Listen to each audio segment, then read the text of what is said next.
For the latest, let's bring in our correspondent, Rian Maelzer in Taipei. Rian, how's the turnout rate today and how is early vote counting? Yes, well, the polls literally closed just about 10 minutes ago, so I have no idea of early vote counts. But in terms of turnout, what we were hearing was that it was around 70%, which would be a bit higher than in the previous election. The big question is which sort of demographic groups turned out in good numbers. The pro-Beijing or more Beijing-friendly KMT and their candidate Han would have been hoping for a large turnout among older voters who are definitely their main constituency, while on the other side the pro-independence DPP and Tsai Ing-wen would be counting on young voters and first-time voters to turn out in numbers. Now, I was at a polling station near here in central Taipei this morning, and there was certainly a lot more older-looking voters than younger-looking voters, but that might have to do with the location of that specific polling station. I was also wandering around the area to the left of me, Simen, which is a very popular area with young people, and there were a lot of young people out shopping this afternoon. I'm wondering whether they cast their ballots before heading out for the afternoon, and certainly the DPP would be counting on that. Demographics play an important role, and also they have their regional strongholds as well. You can't really judge by the rallies. Both of the parties, the main parties, held huge rallies in the lead up to this election with massive attendance. But if you went by the polls,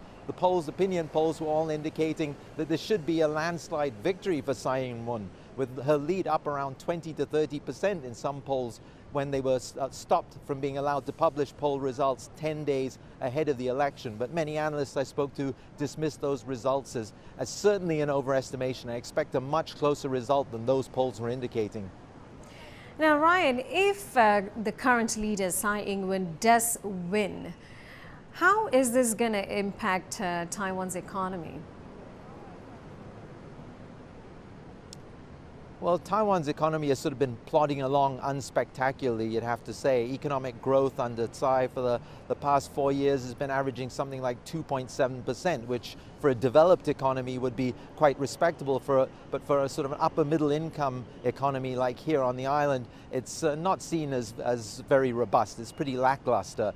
As well, she passed these somewhat unpopular pension reforms, although analysts say that some pension reform is definitely needed since the pension fund is sort of in danger of going bankrupt, and some unpopular labor reforms. But the big issues facing either leader who comes to power will be solving this issue of stagnant wages. Wages today, if you take into account inflation, are roughly where they were 16 years ago, as well as the issue of how to revitalize Taiwan's manufacturing base and industry.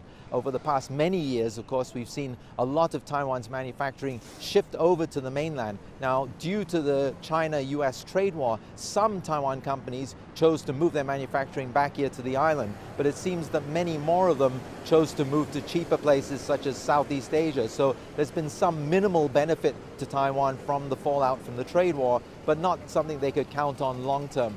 And whichever leader of the KMT or leader from DPP comes to power, they're going to face these critical issues of raising incomes, of revitalizing Taiwan's economy, of getting growth up to higher levels. And Rian, very quickly, as we're running out of time, when can we expect final results? Right, I should have told you that. It's expected, I'm told, within about 5 to 6 hours, so about 10 o'clock local time, and we're just after 4 o'clock local time here now. All right, thanks, Rian. Continue to watch that story for us. Rian Maelzer in Taipei.